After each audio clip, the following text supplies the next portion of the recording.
Pemirsa, BSA Blangcot tampil sebagai juara pertama turnamen sepak bola HUT ke-49 Persalam Lamcot setelah mengalahkan Bintang Timu Blang Bintang melalui adu penalti. Pertandingan tersebut berlangsung Selasa sore kemarin di lapangan Lamcot, Kecamatan Darul Imarah, Aceh Besar.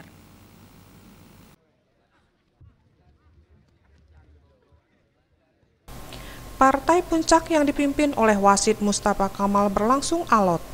Di babak pertama, BSA Blangcot yang bermaterikan Muhajir, Reza Pahlepi, Parijal Dillah, dan Imam berusaha memegang kendali permainan.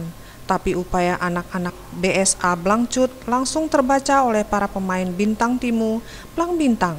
Begitu juga dengan skuad Blang Bintang yang mengandalkan permainan yang diberikan oleh Pardi, Rizalul Febri, Bikarte, Julfiandi, Heri, dan Ramadan. Meski beberapa kali memperoleh peluang emas, namun mereka tetap gagal menaklukkan kiper BSA Blangcot.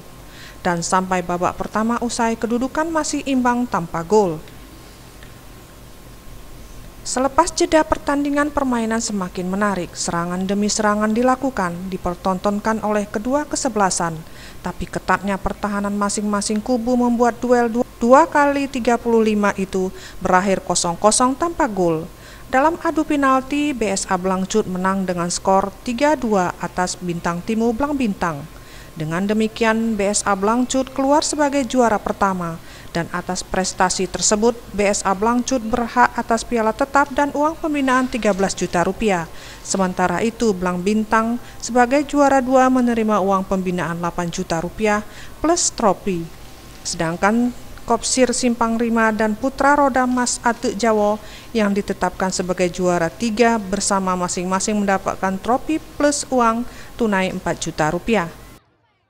Hari ini bisa memberikan apresiasi yang luar biasa kepada anak-anak kami yang sungguh-sungguh sudah membuat hasil juara final yang dilaksanakan di lapangan Lamcot.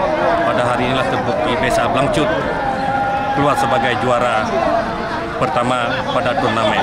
Kita harapkan ke depan ada turnamen-turnamen lagi di tempat-tempat lain supaya anak-anak ini prestasi olahraga bisa kita tingkatkan ke depan. Terima kasih. Tim Liputan Aceh TV.